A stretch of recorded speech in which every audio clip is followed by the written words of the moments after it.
Hello, good afternoon. Welcome to Toffee TV. It is Friday the 4th of April, the day before we beat Arsenal at Goodison Park. Maybe. Joined by John. Hello. David Moyes has given his pre-match press conference. What I loved about it, John, was he's still really not happy that Liverpool's goal stood the other night, is he? And I've got a lot of time for that. When he said what he said, I've got lots of time for that. I said to you, didn't I? He's not happy, is he? Yeah. He put on his fighting face. Me no happy. He clearly believes that in the real world, the man in red was offside. Yeah. Well, he was. And he's not going to accept anything from anyone that says he wasn't. Yeah. He was. He was an absolute mile offside. You know, and I said to you, you know, because you all look at your social media streams and all that, and of course the Reds and all the Red fans, which is quite amusing, you know, they've anchored down on, I think, what Sky put up during the game, because I didn't see it because I was at Anfield, but which fundamentally defines what interfering with play is. And they've all assumed that means he was onside. And when I look at it, I think, well, hang on a minute. Yeah. Our player does what he does because their player is there. Yeah. And I think Slot knows. I think he knows they got away with one there. I think everybody, anyone who's of sound mind knows that it was. And anyone who's had a game of football, ever played football in their life at any level would see absolutely miles. So he had to go at that. And then he had to go at Beto's goal because... Wasn't happy that the lines weren't drawn. The lines weren't drawn, which I always took to mean this person is so far offside you don't need them, but that wasn't the case, was it? No. So again, you start focusing on Tierney, the VAR ref, and so what's going on there, lad? You've had a bit of a mare, and you had a mare on Tarkowski's foul as well. And what's his punishment? He's refereeing the Manchester derby. It's crazy. So there you go. So that means Howard Webb thinks he did a good job the other night, or they make those decisions, and it doesn't matter how crap you are in the Merseyside derby, you still keep the next one. It is mad, isn't it? Howard Webb, I always thought was a decent referee. I don't say he's amazing, but was a decent referee, and yet didn't send... Are you sure? Because he does this a lot. Yeah, but I always thought he was a decent ref. But he didn't send someone off in a World Cup final for a chest-high challenge, which was a straight red. And since he's gone in charge of the PGMOL, it's got worse. That's the way it is. He can come out and spin stuff, which they do. We get 96% of the decisions right and all. What a load of nonsense.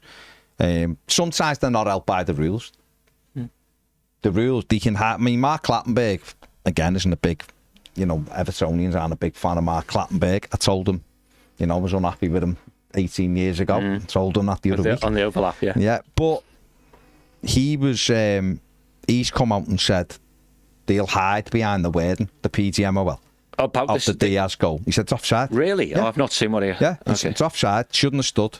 No way it should have stood. He said, but what they'll do is hide behind the wording of a rule. Where I was saying but it, really. You can't do that. The player has to play the ball. He's offside. Why is the linesman not put a flag up? So David Moyes is right to complain, because he was asked about it. The lad is miles offside. It shouldn't have stood. We go through this time and time again. Mostly in our case, of course, about when we're done wrong. Yeah. But clearly Liverpool were done wrong. Stark should have gone off, right?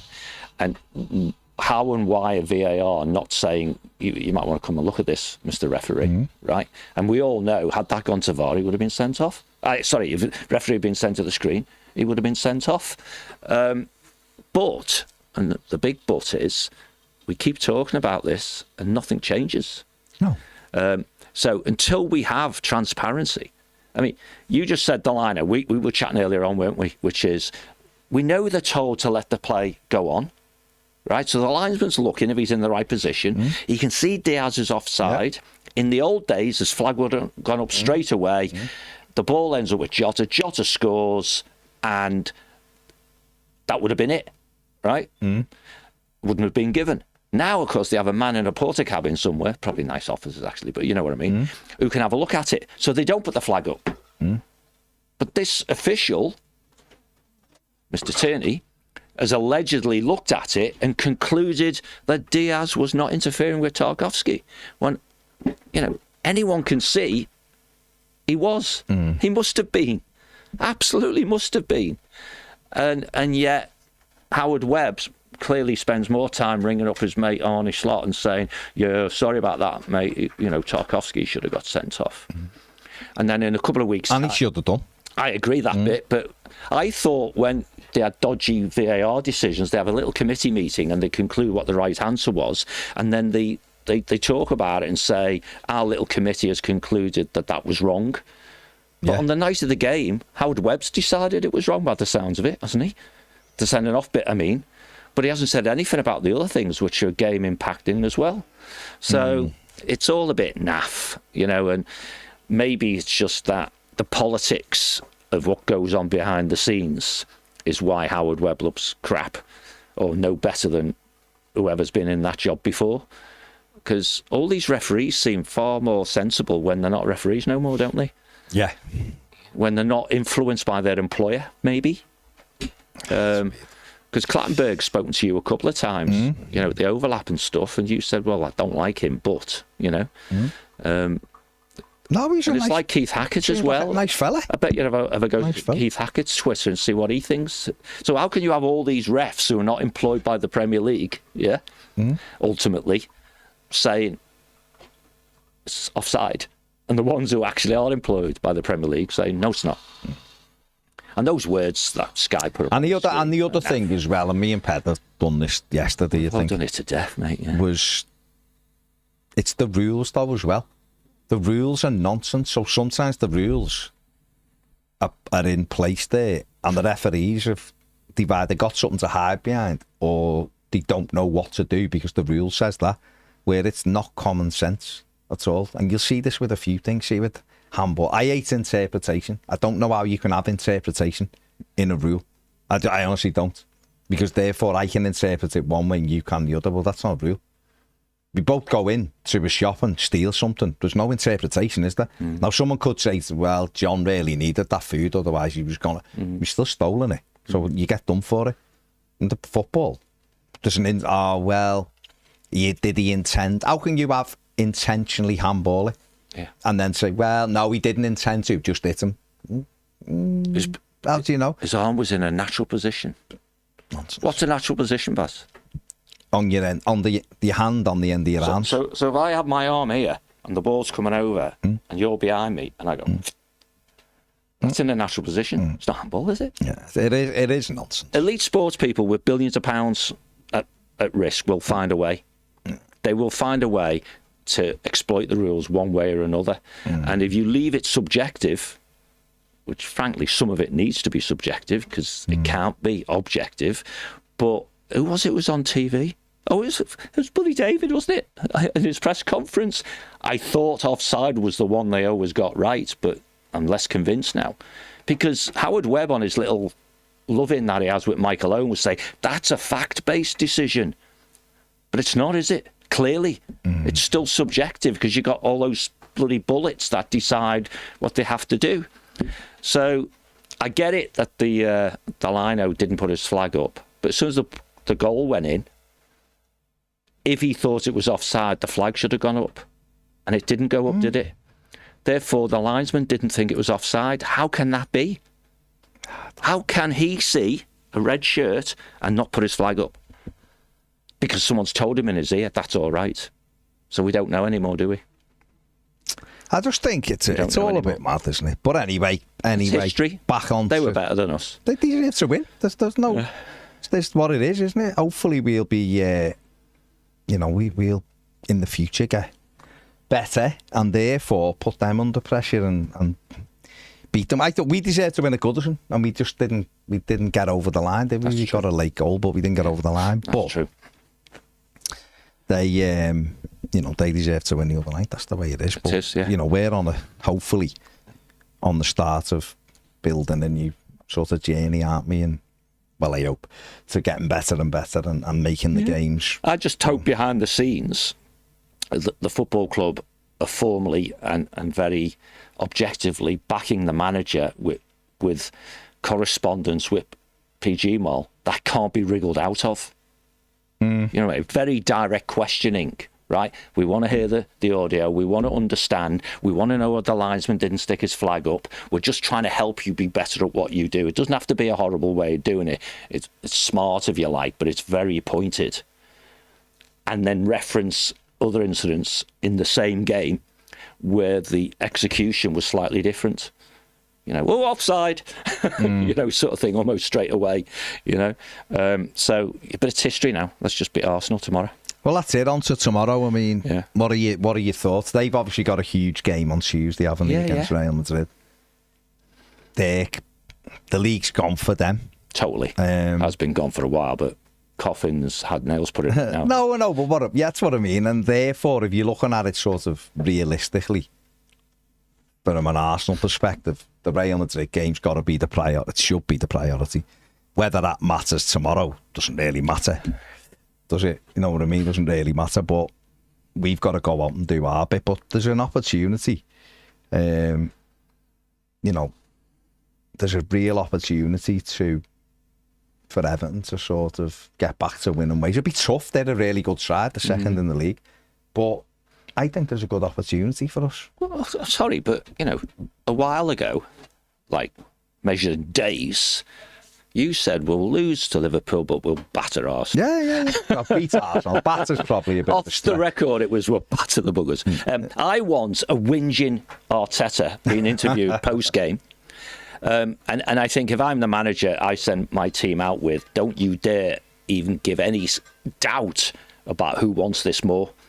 Because if we demonstrate very early on and maintain it that we want it more than they do, they've got to have, and the manager will, have an eye on the Champions League game. Yeah, you would. They have to. Saka's just come back from injury, you know.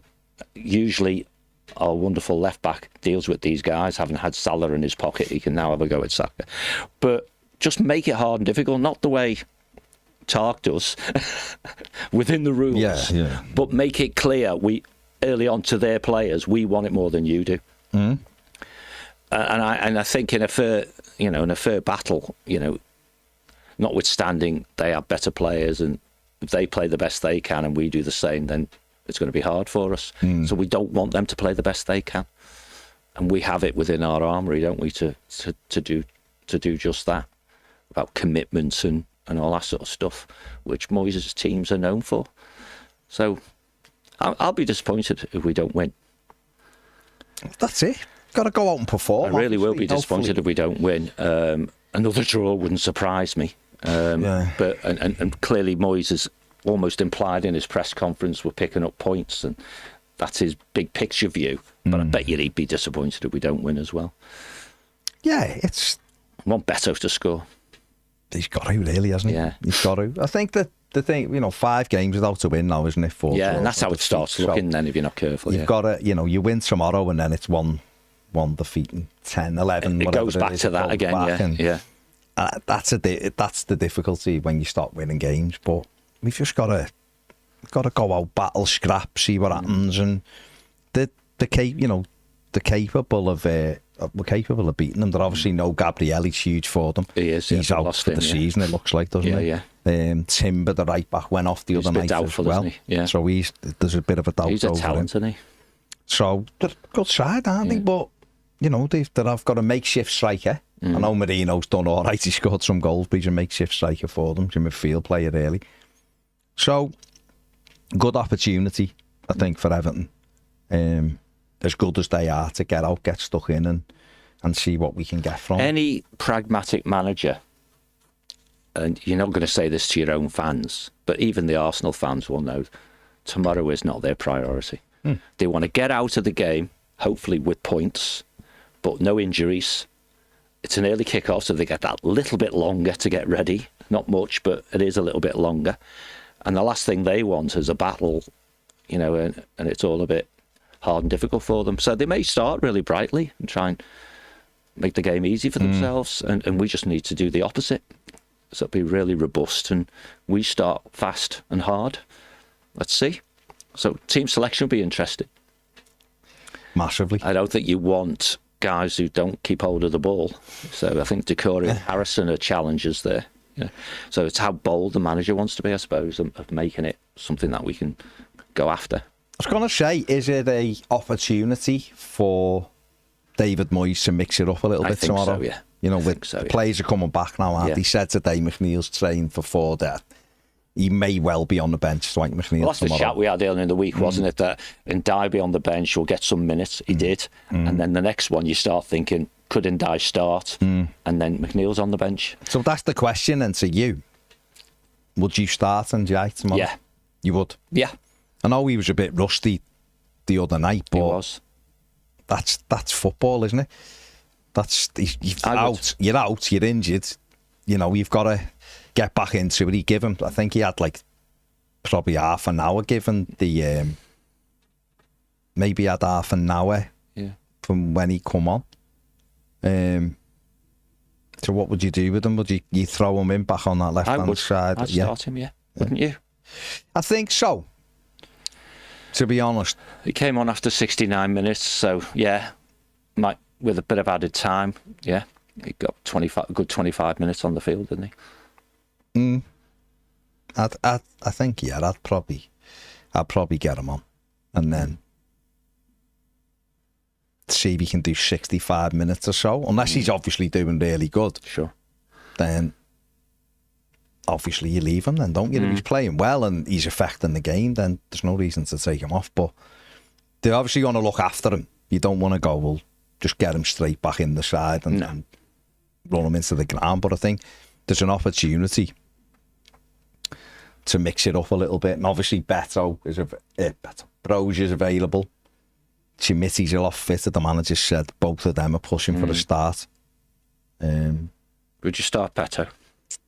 Yeah, I think I would. I think he done well enough. Certainly for the first half the other night, he done well enough. He gave Van Dijk and Konate a tough time, didn't he? So would you have, leading the witness, the same starting 11 as Anfield, but with Ndiaye starting instead of who?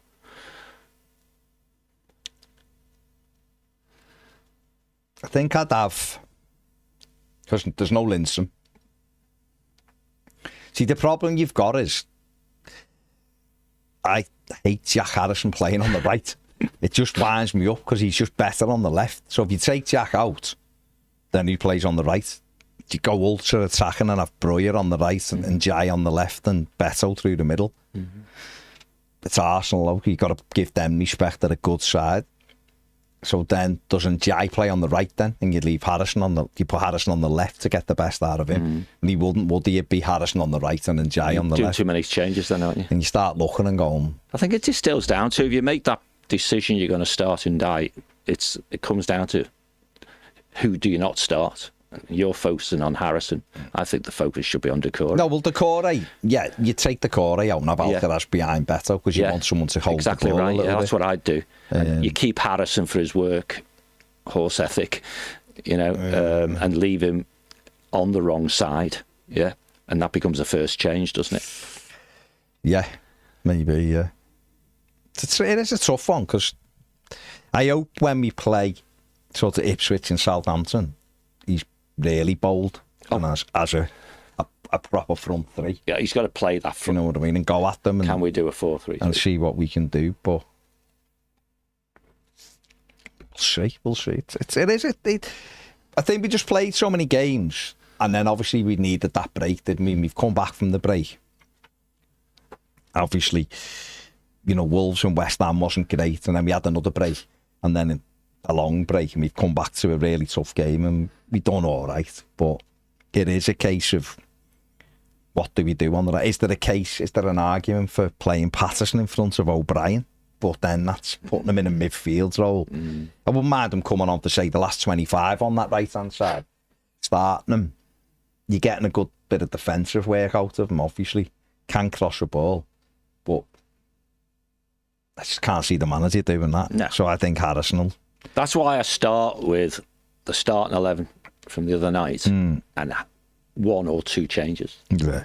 Well, that's probably what it'll be, won't it? Yeah. It'll be because more. Garner was anonymous, but he's going to start, Because your alternative then, I guess, would be to put Tim in there, wouldn't it? Right. Unless he played Decore further back for legs and then had Alcaraz, or could even be in Jai in it. He was asked about in Jai essentially. But it needs clarity, because the Alcaraz Decore thing doesn't work, does it really, if they're in each other's way? No. I think Decore has got good aspects of his game when he's further back. I think he's better further back. But that's why he's also better away, isn't he? And when I think he intercepts the ball a lot, he gets stuck in a lot, I think.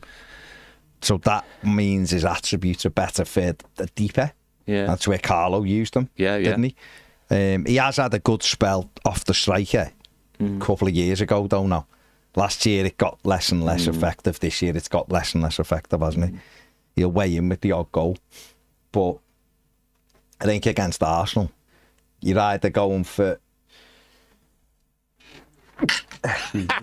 Excuse me.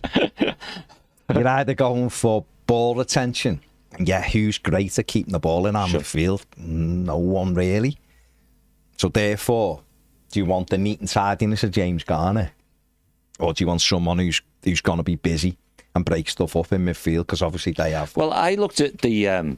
they got Odegaard, Rice. Yeah. And this is one of those... Yeah, maybe this is a decision an opportunity that comes, as you said, in some of those other games. But if you look, statistically, someone like Tim is really good in and around interceptions and stuff like that. I think his interceptions per 90 in Everton, only Mangala was higher for those who've played 10 games or more or something. So it's there that he can do that job. Yeah, but this looks a bit early, doesn't it? It's a bit bold to stick him alongside Ghana, wouldn't it? Or would it? Tim? Yeah. I was playing at the start of the season. That's what I mean. But I'm doing very well. But doing it now, I mean. Yeah, I mean... I don't think the manager's head, whatever, is right at the point now where I'm going to be a bit bolder in multiple positions. But he did say, didn't he? He did say that he would be looking over the next few weeks to mix things up. Yeah. Ahead, obviously, of next season. But he did also say that he has got to keep, obviously, one eye on putting the best team he thinks will get you the result. Well, he said that today. Ultimately, it's about... He's still... I mean, like everybody else, he knows where we are from a points perspective and what the bottom three are likely to get or not. But he keeps having that anchor point, doesn't he? Until we're mathematically safe, then he is going to err towards his best team for the game. And I just think the easiest thing in the world for him to do would be start with the same 11 again, wouldn't it? But I don't think that would be good. I think we need to see Ndiaye minimally start, and then the rest of it is just how degrees of boldness, isn't it? Yeah, I guess so. It's tough, isn't it? Because you want to see these players getting a go, because you want to sort of, and he'll need to see it, obviously. He'll want to see it assessed as well, won't he? You've got to look. You've got to look and see how players do. Of course you do, because he needs to make a decision on some players, and that's what you want to see. But then, I don't know, it's just a fine line. It's such a fine line, isn't it, for between I guess gambling. It's not gambling, but it's risk. But it's a bit risky because you're you're breaking up something that has worked and got on points. Sure. We've lost 2 games in 11. But obviously we haven't won for a few games now, so you're going, well, maybe now we need to sort of mix this up a little bit, get a freshness about it, and try something different. Maybe we're all just going to have to wait for Ped to start in 11, to get the answer. Yeah. Does Ped have the answer? You're giving Ped credit there to having the answer. That's Ped's answer. Yeah. But what's your answer? So what do you do then? What are you going to do? I think emphatically, I start Ndiaye, because that's how we got into this little segment, didn't we? And I'd replace Decore with Ndiaye. Okay.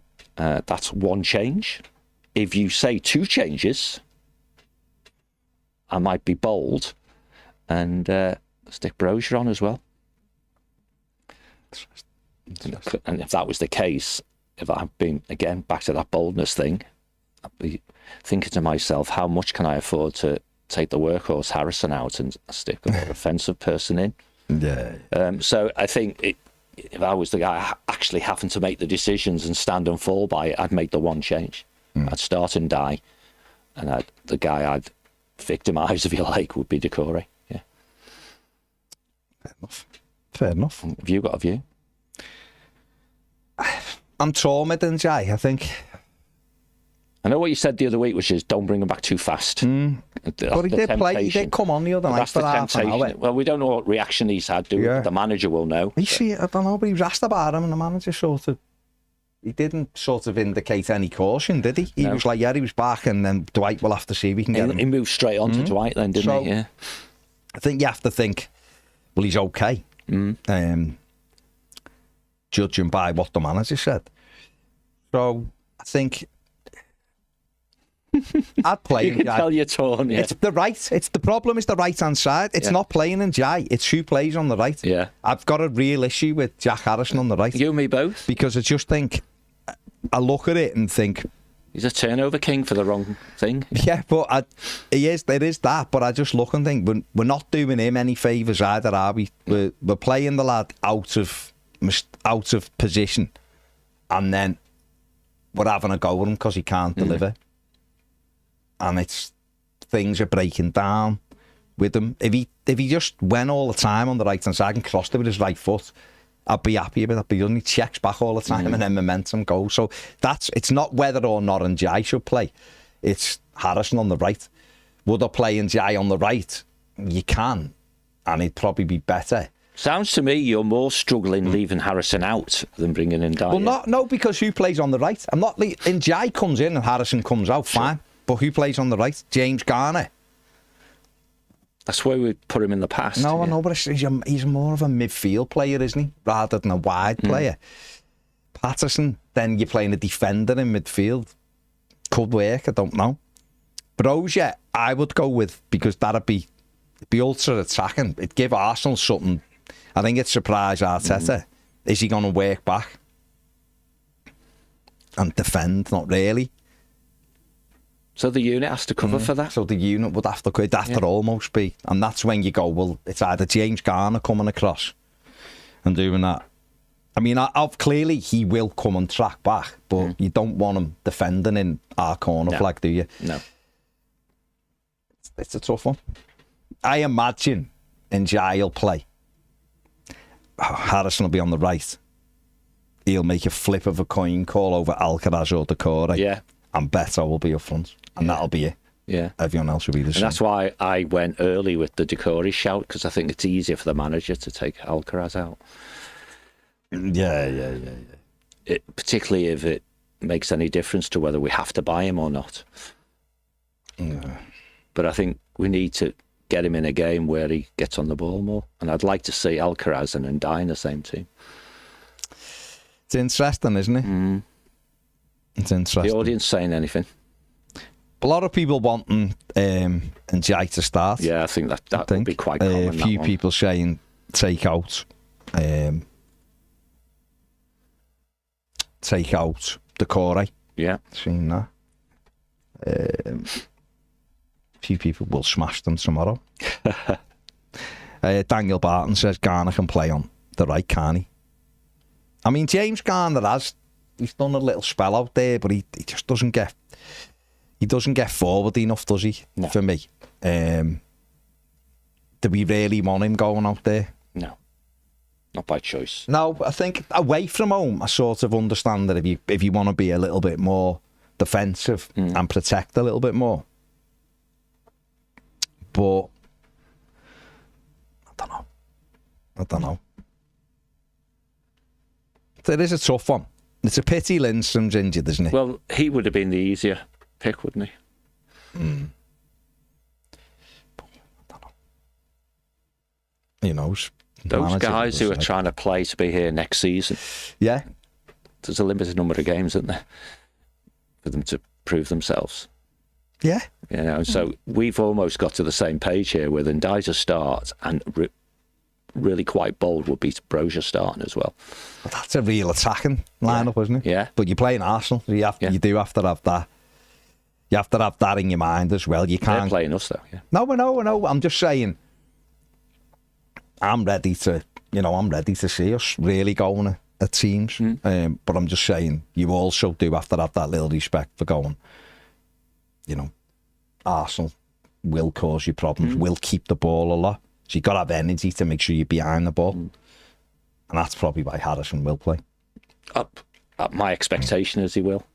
Well. If Ndiaye plays, he will give us width on the left-hand side. He will. Which, when Alcaraz is there, he tucks right in and almost goes centrally. So there is a big gap. And if Ndiaye's replacing Doucouré, the space is there for Alcaraz, and he has to play that, number 10. Yeah. And we need to look for him with the ball, because he often shows for it and doesn't get it. Yeah. Carl Byron says, not Harrison, the guy runs into more walls than a blind bricklayer. Yeah. Emma Harrison, no. Danny Churches and Jai, Alcaraz and Breuer behind Beto. Carl says Breuer on the right is a shout. Done well for Albania in that position as well. Pterodactyl Spontaneous says attack their centre-back pairing. Well, it's not going to be Gabriel, is it? Because he's not fit. That's right. So, we've got an opportunity to get at them and see. I mean, I wonder if... I'm saying Breuer will definitely... Beto will definitely start, but it depends what David Moyes is thinking. He might be thinking, well, start with Breuer through the middle. You just don't know, do you? Yeah, all of the above. Some choices for the manager. Yeah. It's just not a bad place to be, is it? That's what you want, don't you? Gary Ward says Hardy. Steve P says thoughts on Nick Walter Mardy, who's been linked with 6'6". Yeah, he's not bad. He's not bad. Everton have been linked with him. In fact, James Olcott asked me about him on the thing as well. I think West Ham are looking at him, aren't they? Brighton, I think, I've seen, or Brentford. We need to keep going for this tallest team in the Premier League. Yeah, just keep doing it. Badge that we're looking at. Keep doing it. Josh says, afternoon, guys, I'm feeling confident about tomorrow. Just another perk of having a positive manager in charge. It's great, isn't it? He was good again today. His press conference was good, yeah. He's having a go at the VAR and things like that, I think, is very good. Benjamin James says, funnily enough, Branthwaite was called offside without touching or going for the ball. So on that summarisation from the referee, which one is right or wrong? It beggars belief. Agreed. We talked about that this morning. Yep. Well, it was the thing was Liverpool, when Liverpool had a few attacks, the linesman kept his flag down, even though they were offside, till it stopped.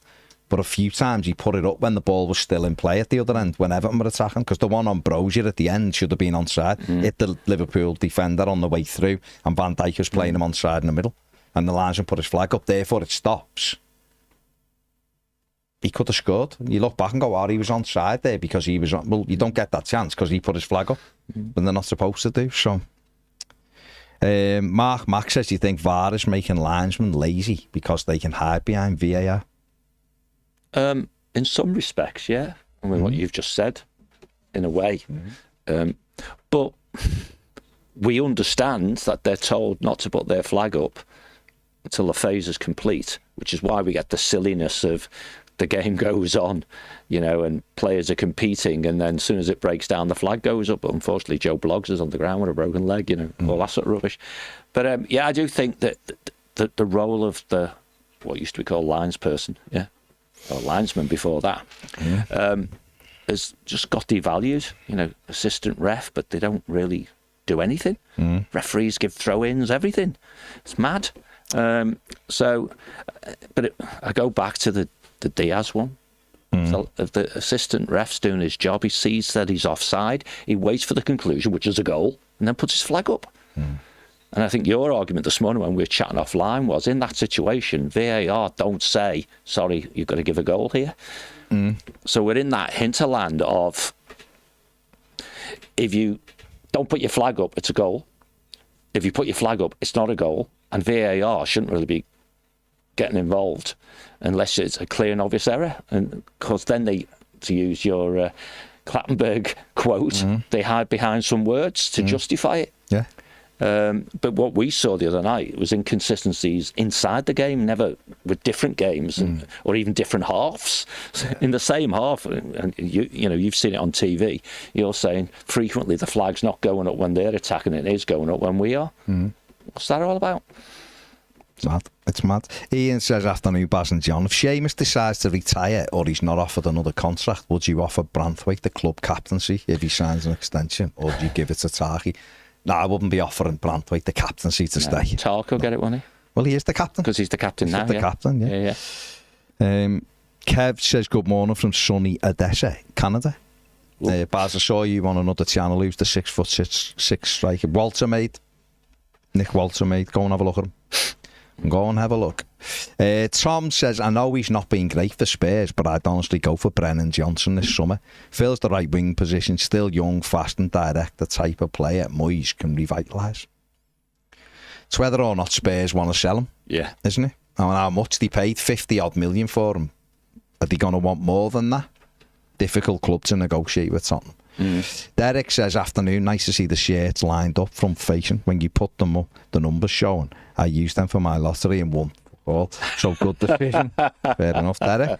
Let's be having you, says, afternoon, fellas. Tarky should have walked. Don't know how he didn't, to be fair. But on the Diaz offside, there's been less interference. I'm not saying that line. I'm putting the lines up for the Beto offside. Not putting the lines up was sus. I've seen a few angles that definitely warranted the lines. The interpretation is just another tool for the corrupt people to manipulate. I'm paraphrasing, his words were slightly stronger than Kev Maloney says, face it, if Wolves score that same goal against Ipswich this weekend, it'll be ruled offside. More top six nonsense. Johnny H says, well, I don't believe Liverpool come near to the vile abuse that was given to Tarky and his family. I think most fine. I'm surprised, disappointed Liverpool didn't back Everton's statement. Don't know, maybe. They did with the Decore one, didn't they? But Pip says, if we are rough with Arsenal tomorrow, I'm not sure their players may not like it with a big game on Tuesday, knowing an injury. Got to also be careful that there's no hangover from the Tarkovsky challenge. So if he goes in for any challenge and they start rolling about, then he gets sent off. You know what I mean? Get him booked. And again, if I'm Arsenal players, I'm thinking, let's put him under pressure because the light's going to be on him, and no doubt because it's on telly, they'll be talking about what happened, and you know, and so on and so forth. Yeah. But for a central defender, he barely gets booked. No. Through a season, he's never been sent off. That's what I mean. So was it like 5 bookings all season or something? Maybe 6 now because he got booked the other night. But Paul says, hi, I agree with Ped in the sense of the rule in respect of the red card challenge. Should have been a red, but one was a follow through and beat the attacker to the ball. So as there's distance between the attacker and the ball, he should get out of the way. As a slide on a wet grass can be 2 or 30 foot. I don't know the natural stopping distance on the grass. They did certainly soak the pitch the other night. Well, so they can zip it about. Yeah, and they did it again at half time. So. Chris says, afternoon, lads, we had ample opportunity to block or tackle Jota's goal. That must be considered too. He was offside. Doesn't matter what we should or shouldn't have done. The lad still was offside and he interfered with the goal. He had an assist. Can't get a bigger interference with the goal than that. He had an assist for the goal 1 second after being stood offside as a ball was played towards him. So, point is though, and this gets said a lot in football, doesn't it? Give the ref a decision to make. In this case, we could have avoided the opportunity for a decision to be made, couldn't we? If Garner just cleared the bloody thing. Yeah. Well, James Garner trying to do Cruyff's on the edge of the box. Paul says VAR needs to be streamed live to the crowd, and would VAR reps then cheer to put the officials in danger's way? Don't know what that means. I guess if we all saw the decision making, you know. Oh, okay. Maybe there'd be a fan reaction. I don't think that's a good idea. But you've got it. Well, you will see, because it's everywhere else. So it was supposed to be in this year, them listening, we could hear what they're saying and what the conversation is. So it will come in next. I think listening and seeing is different things, isn't it? But it works fine in other sports, doesn't it? Well, if you've got nothing to hide, then why can't everyone hear it? And that's the right thing, isn't it? Paul why can't we listen to it right now? If they don't want to do it live, why can't we all just go onto a website, even if we have to pay bloody 10 quid a year, and listen to the whole dialogue between those officials?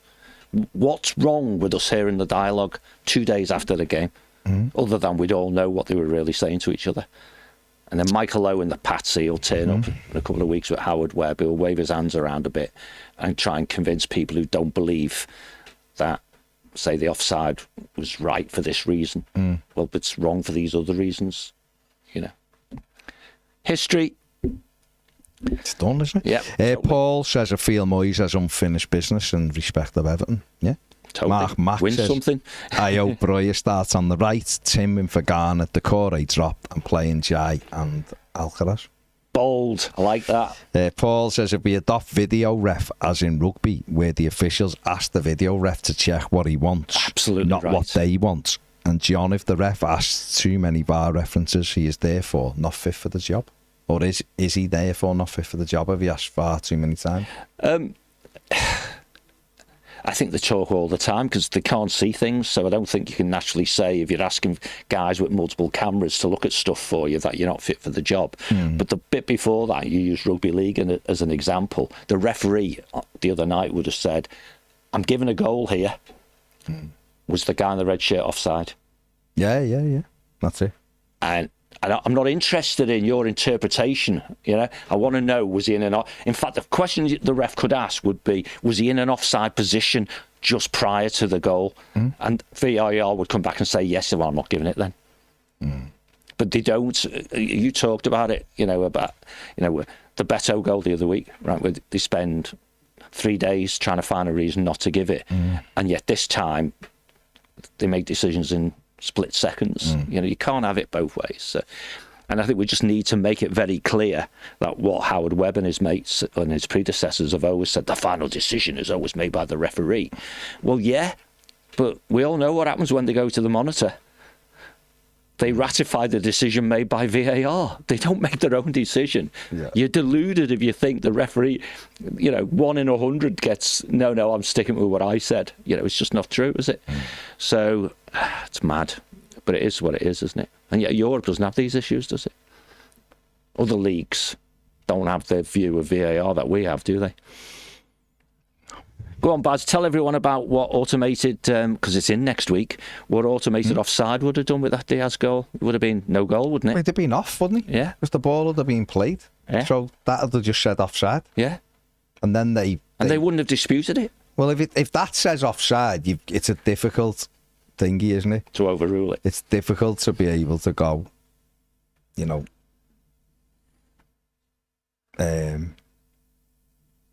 the automated offsides give it, but we're going to say it isn't. Do you know what I mean? So we are literally saying, Baz, right, that we used automated offside the other day, that goal would have been disallowed. And yet, human beings have given it. Yeah. When they had enough TV evidence to make the same decision the automated process would have come up with. It's mad. It's crazy. Mad. Crazy, but you watch us have a goal against us just like that, where the automated system says, it's okay, don't worry about it. It is what it is. It is. It is what it is, isn't it? Let's hope we get some decisions tomorrow. Kev Maloney says, would you play in Jai in the middle, McNeil on the left and Brozier on the right with Beto up front? No, because he's not fit yet. McNeil's not ready for that. But it's not a bad. It is. You have a go. Good shout. Yeah. Bill says the Sky narrative is a joke and Reds have a gang of cheerleaders in the media. Yes, it was a red card, no question, but death threats is ridiculous and whipped up by the media, droning on about it for days. The refs are all bad and VAR is crap, but it affects teams like us more than them. I agree with Ange, VAR is a joke. If you need to look for 6 minutes, then it's not a foul. Also, it's all set up to favour favourite clubs. Nothing will ever convince me otherwise. See also the pen we should have had against United, the handball against City. Also, nothing's ever mentioned about the Reds. They should have had the red cards they should have had in derbies like Bradley, Konate, Van Dijk. VAR and PSR are designed to keep the Sky clubs at the top. Good on Forest for gate crashing it. I hope we can one day too. On another subject, which Bill, not for now, but yeah, we will do that. Which winger we could go for? Ian says the Corey, Harrison and Garner had dropped, replaced them with Njai, Brozier and Tim. Ian says Moyes in the press conference this morning spoke about trying to get Alcaraz in the team, but also praised the Corey, and that's why Alcaraz has been shoehorned in on the left. When the Corey is fit, both Moyes and Dyche have always played him, so I'd be surprised to see him drop. Yeah, they have. Again. But he's going in 5 games or whatever it is. Yeah. Where are you playing? Me personally, play him deeper then. Yeah. You know, play him deeper. And make your changes sooner. Because he was blowing way before. Yeah. Bill wants to see Tim in the team. Jay says, I think he's going to hang his hat on Decore till the season ends now. Tim is Decore Mark II and probably be a regular fixture in a Decore role next season. Moyes saying that he likes that in that role, that profile. Steve Peace says, Brennan Johnson, Spurs joint top scorer with 9 league goals this season. Is best in the Premier League. They wouldn't let him go. Good shout there. Emma says Charlie had him out. How hard can it be to aim for O'Brien's head? He's literally a giant. It is mad how we can't pick him out, isn't it? He's huge. The corners the other night were terrible. The 2 in injury time. We had them under pressure. They were worried, as you would be, because you conceded late. And the last derby, they need to get over the line. So they're nervous on edge. Yet, our corner deliveries, oh my God, they were dreadful. He's not a big goalie either. So, no, he's not Alisson, is he? Alisson's massive, and yet... Jake is officially a giant, of course. 6'6" and above. Stephen Strong says White and Calafiori both injured as well tomorrow. Mark Doyle says, Baz, you came over well on the... Why wouldn't I come over well on the thing? Bit of a strange comment. It was a compliment, Baz. I know, but came over well. Take it. I always come over well. Just take it. He might never have seen you before. I mean, is it Mark Doyle literally in the comments every day and speaks every day? Right. No, I mean, seen you on the overlap before. Wasn't the overlap? It was on James Rollicott. Oh, okay. Doesn't matter. Oh, well, if you... Evertonian, who's on this. Oh, no, if you were in here. Oh, absolutely, yeah. Amy says, up the Toffees from Toukley, Australia. VAR needs... Where the hell's that? Don't say Australia. It's in Australia, John. Yeah, where about? VAR needs to be live for accountability. Every week there seems to be a controversial ruling, and for the so-called best technology and expertise, that's bad. It is, though, isn't it? It's not just forget about Everton, push Everton to one side. We're seeing it in so many games, aren't we? Like, bad decisions, lots of people questioning it. Why did it take 6 minutes last night to make a decision over a goal? Well, you called that a few minutes ago. Someone commented on it. If you see the replay, you see it once and it's a foul. So you're right. What were they doing for 6 minutes? Now, I wasn't watching it live, but as I said to you before, I flipped over the channels and saw some of the replays. But as soon as you see the one where he basically studs him down his calf, you think that's a foul. Any other time, that's a foul. So what they were doing for 6 minutes, beyond me. One can only assume they were looking for a reason to give it. It's weird though, isn't it? Because it's like, you need... I know you were being... Mark, it was the... Watch. It was the tongue-in-cheek, mate. I know you were being nice, I'm joking. He's feeling guilty now. He's not. He's thinking I was having a go, wasn't I? I'm joking with you. No, I said to Clattenburg on that overlap the other week, I said, if 30 seconds... I thought it was your mate Mark. My mate Mark. Yeah. 30 seconds you should have to look at it. Okay, might be a bit optimistic, but 1 minute. If you haven't found the reason why it needs to be disallowed, or the reason why it should be allowed in that 1 minute, it goes with the on-field decision. Because you can't have fans in a stadium. Like, okay, the other night, right, you were at the derby. How long was the Beto thing? A minute maybe? And they said no goal. All right, that might be about right. Personally, I'd like it to be quicker than that, because I think, especially A better one is an interesting one, because if with the semi-automated, you'd have had that in 20 seconds maybe. Yeah. So you'd have known, and I think that's okay. There's obviously a little bit of nuance with a foul, but a minute, you should be looking, going, there's nothing in there. See 3 replays. If you see three replays and you go, still can't decide, then go with the on-field decision. You know, the Tarkovsky one, I only had to see 1 replay to go, that was a red. Yeah. That was a red.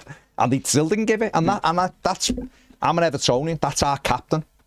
It's 10 minutes into or 11 minutes into a Merseyside derby. I don't want to see him sent off. I see a VAR thing and I go, that's a red card. Yeah. It's a red card. In that modern game of football, that's a red. Same as I saw Diaz and went, it's offside. Yeah. It's like that. So what are these people seeing or doing? Don't know. And the problem you've got, right, is you have these lads who, in general, were never good enough to play football, because you can see the way they run. They've never been footballers, most of these referees. The shape of them, you know, isn't football. You've never even played Sunday League football, most of them, right? They don't understand. Ped said something in our group. Ped said something in our group this morning, about them. The Times, was it? The Times podcast or something like that, saying, what are defenders supposed to do? How do you defend? No, he's supposed to go, ooh, is this guy offside? Let me just have a clue. You've got to, if you're playing, you've got to just kick a ball. You've got to go, ooh, there's someone behind me, I've got to clear it. Yeah. Because you're hoping or trusting that referees, the referees or the lines and VAR are going to also sort of help you out if there isn't. But you, in that instance, you're just making decisions like that, aren't you? That's all you're doing. You're making a very quick decision, snap decision, bang, I've got to clear it. There's someone by me. Can I clear it? You haven't got time to go, he's coming back. I've got to get there first. Phase or so. You've got to you make them. Talk was trying to get there first. Yeah. I imagine never played in the Merseyside derby. I imagine it's 100-mile-an-hour madness in terms of the whole occasion. And these pros are having to go and make decisions like that, aren't they? And a lot of it's subconscious. Is it subconscious? Will we? Because you don't think, do you, mostly? No, it's just...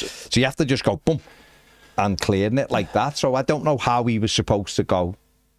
I don't know what he's supposed to do, because naturally, your natural instinct is to just clear the ball. If you're watching that and you've got, if you like, some football intelligence, and you see the defender stretching for a ball where he is, it's because he's fearful it's going to go to the man in the red shirt. You know, you can't. I don't think you've got time to just go. No, you haven't. Well, you know, and if he leaves it because he thinks he's offside, say he just leaves that, right, and thinks Diaz is offside, right? Yeah.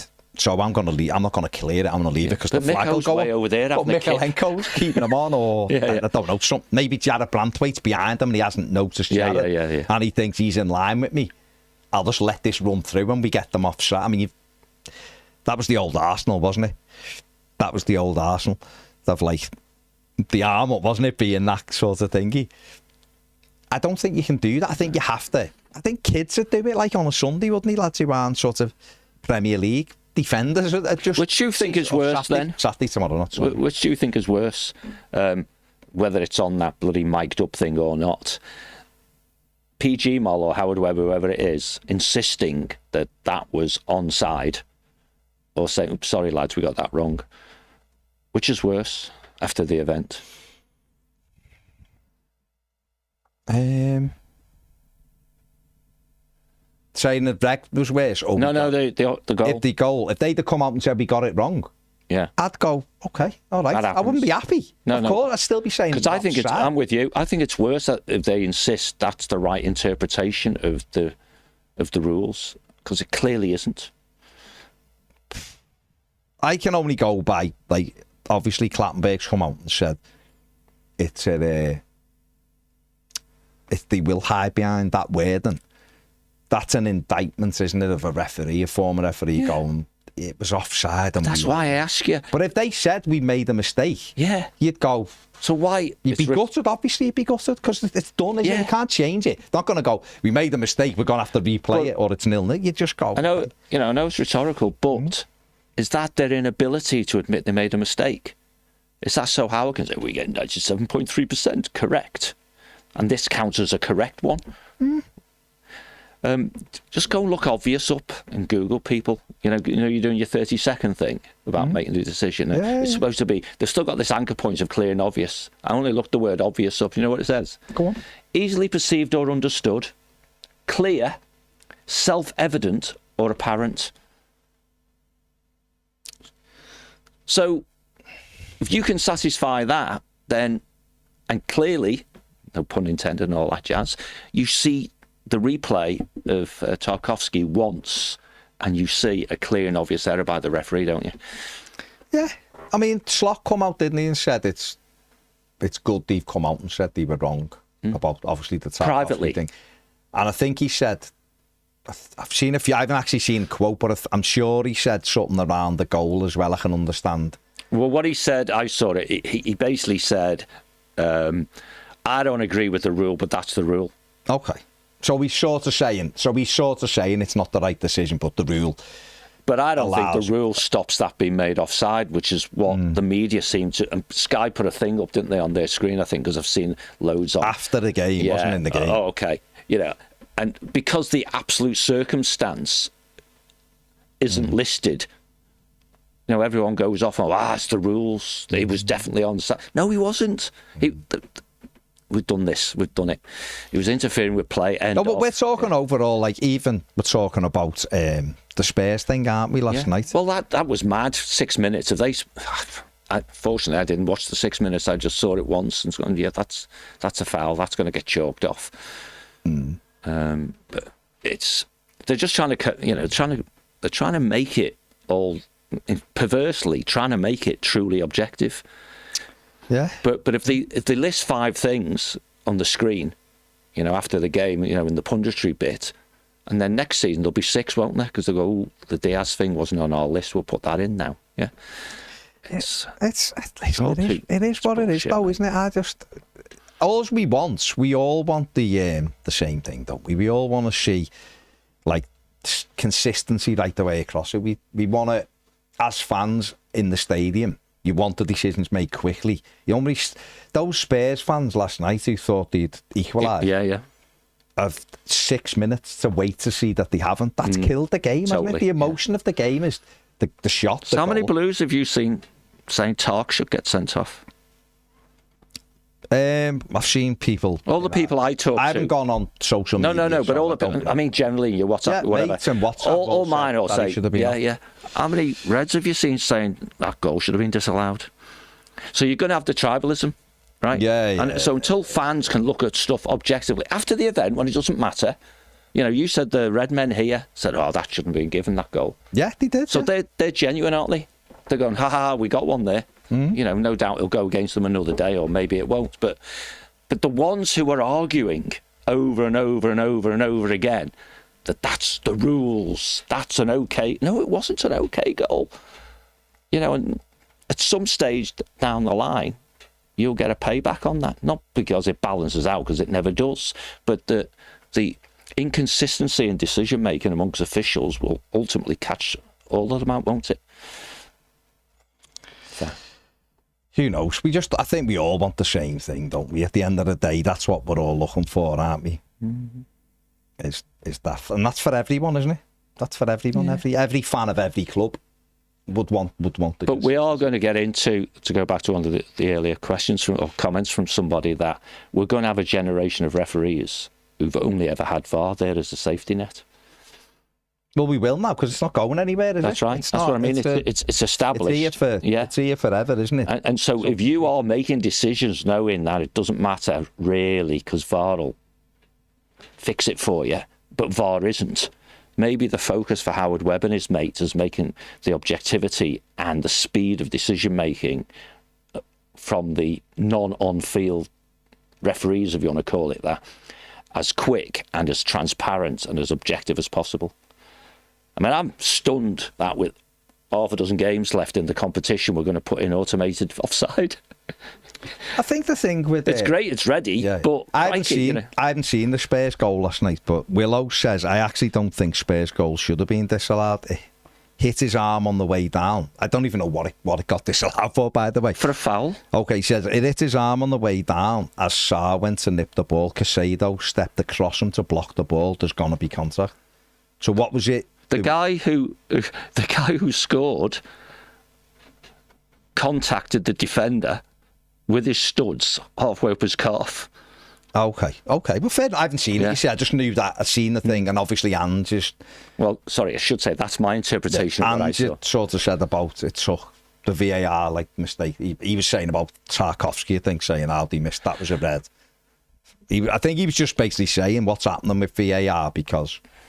They missed that red in the derby. This one tonight took 6 minutes to get to a decision. What's going on with it? No, I'm with you. I think everyone's sort of frustrated. If you're a manager under pressure, right, and he's a footballing person by definition, and he sees the replay, the angle I saw, he'd probably go, oh, bugger, that's going to be chalked off. Oh, okay, yeah. When they take 6 minutes... Yeah, that's what I mean. That means the officials in the bunker somewhere at Stockley Park, they didn't see it like I saw it. That's defo, you know. They spent all that time not necessarily believing that's the reason it's going to be disallowed. And I didn't see it on my viewing. The handball-y thing, which again is a reason for disallowing it. It'd be interesting. I don't know if PG might have said why they disallowed it. And if it was for handball, maybe this guy's P. right. Macker said, he says now they were defo right to disallow it because Sarr boosted his kneecap. That's right. So I this is someone who hasn't seen the goal. Yeah. So I don't know. I'm flying blind here. Basically, I don't know. I'm talking about I'm just talking about how long it takes to get a decision. Oh, it's ridiculous. It was like the Carabao, I keep going back to it, but the Carabao Cup final the other week when Chiesa scored for Liverpool, you knew within like 20, 30 seconds maybe that he was onside. Yeah, but they were going back to the semi-final to double check. Then they were going back to something else and something, and then was there a foul? And therefore, that took Liverpool's momentum away. Because by the time it restarted, I'm sure it was like 3.5 or 4 minutes, and therefore Newcastle had cleared the heads again. Oh no, it's a foul. Yeah. Whether he's meant to, and I know it's the kneecap collision version, but a few seconds later he hits him. But don't forget the other thing as well. I think I don't know whether people, but the other thing, Baz has seen it now. With stills, it also looks worse. But if he's caught him like that, you can but then why take 6 minutes? I think that's what it is. I think maybe if it had gone after a minute, say he's fouled him, and it's this lad's a foul. We've looked at various angles because, like the Spurs fans might have been like that. Oh my God! We thought we'd scored, whatever. When it's 6 minutes, you do start going to looking for ways to disallow it. Why does it take? In this case, they were looking for ways to not disallow it, presumably. James Graham says, if it takes that long, it's not clear enough. Absolutely right, mate. Isn't it? Which is your give him a minute and that's it. That's it. And then if it is, I don't think anyone. I think we'll always moan. Won't we? Because we've always moaned with referees, haven't we? And when you've got two people on the side of it, each opposite side, the referee's wrong 50% of the time, isn't he? It just is with any decision. And we will never hear what the officials were saying to each other. We might hear what they decide to share with us, but we won't hear all of it. But I can only assume they were debating whether it's a contact sport, that's normal contact in the circumstances. But then shouldn't the referee just make that decision because he's in the middle of it? But the refs give a goal. Willow says slowing down incidents is the most stupidest thing because it makes it look foul. And that is correct as well. Totally right, mate. Yeah. In that thing of when you slow motion it, it's like, how can you stop? Like a normal block tackle where you neither lad's putting the studs up, but the minute you slow it down, if I get there before you and you foul me, in real time, you just take me and I go down. You go, but it's a foul.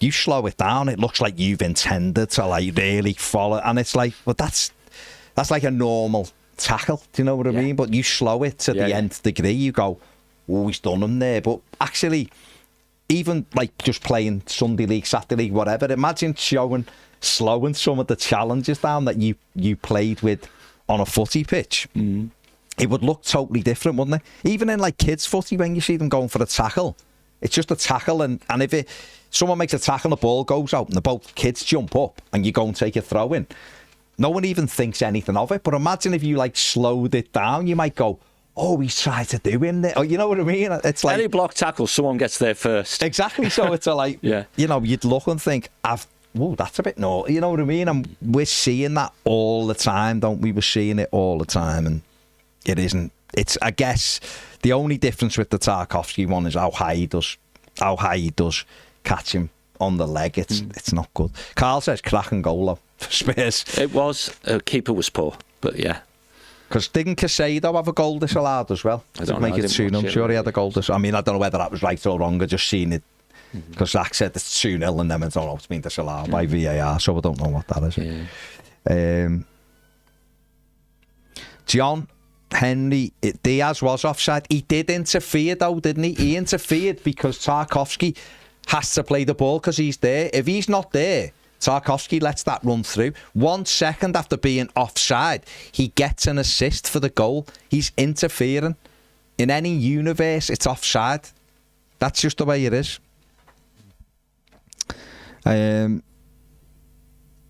Brazil apparently said Tarkowski's tackle was old school. McAllister didn't have control of the ball. Tarkowski clearing his lines. Yeah, he's right in one way. It was old school. But that was the old reducer, wasn't it? You know, many people will have had that tackle up and down the country. But doesn't make it right. Does it? No. Just looking at the New York Times headline for a couple of days back, it was Moyes says Jota goal was clear offside. Slot says it's in the rules. There you go. I think Slot probably agrees with David Moyes, but I'll take that. Put it this way, if it was the other way round, Slot would have been causing... Well, if it was the other way round, he was clearly onside, wasn't he? Well, you know what I mean? He'd have been causing uproar, and correctly so, because by that, you have to play. You can't go, he wasn't interfering. Of course he was interfering, because Tarkowski plays the ball, and then he touches it. If Liverpool's goal would have been Diaz offside, right? So Tarky kicks it. Diaz, therefore, walks over here and gets in line, but has no involvement in what Jota's on a run. You might argue then and go, well, he's still offside, and Tarkowski plays it because of him. But he steps from an offside position to backheel the ball back to it. He's fully interfering. And it's the same phase because it's like a second later. Exactly. So, you know, when they say, well, you've been offside 12 seconds ago, so I'm giving the offside, even though it happened up there. Someone who's here, they're flicking it, and you go, no, sorry, it's a clear offside. It should never, ever Imagine Brian Clough with VAR. Yeah, it should never, ever, ever, ever have stood. Yeah. It's history, man. Benji says VAR review should be 15 seconds maximum. If you can't find something to disallow it in 15 seconds, then it isn't there. Yeah, I'd said 30 because I think 30 is enough time to look at something 3 or 4 times. John says Tim in, Illiman in, Dukes and Harrison out, and Beto to start. Good one. Chris Davis says, is it me or does the transfer window that involved Cotty, Nevin and McDonald stand out more than any other in our history? Not necessarily as good, but just as a pivotal moment for the club. I don't know. I mean, Cotty was... I think when we got Cotty, it felt a bit like getting Gary Lineker, simply because at the time he was the most talked about striker who wasn't playing, you know, who was gettable. Lineker was an unbelievable sign and obviously proved it. And Cotty was like highly rated, scored a lot of goals for West Ham, so that made a big one. Nevin and McDonald, don't know. And Stuart McCall as well. It was the 4 of them, wasn't it? They just weren't at... They were good players. Certainly Pat and Nevin, they were good players, but they just weren't at the level of the players who were going out, who they were replacing, and that was the problem. John says, why do the PGMOL change things that work elsewhere? VAR and automated offsides are different in England than the rest of UEFA. Is that mean there's an agenda? Money. Because it is mad that the rules are different in other countries. That's what I also find. The rules are the same throughout the world. Interpretations are different. Maybe, yeah. Yeah. And Kev Maloney says Spurs getting paid back for the Dom goal a couple of years ago. Yeah, there was nothing in that. The referee on the field, there was nothing in that. And he think either. But anyway, that's life. That's life. There we go. John, come on. Last seconds. Are we going to beat Arsenal tomorrow? Yeah. You fancy us? Yeah. James, you're always a good one for this. Do Everton beat Arsenal tomorrow? 2-1 win. I think we're going to beat them 2-1 as well. You didn't ask me the score, but I'm just going to look like I'm copying you guys now. But 2-1, I thought. 2-1. Yeah. Go ahead. Come on, boys. 2-1. Let's do it. Like, subscribe, do all that. Check out the match preview. Make sure you check out Ped's starting 11 to see who he's gone with. Thank you very much. Getting closer and closer to that 100,000. Thank you very much. The subs keep going up, people. 528. Loving 528 it now. So it's all good. No, thank you very much, everyone who has subscribed. Have a fantastic weekend. See you later. Take care.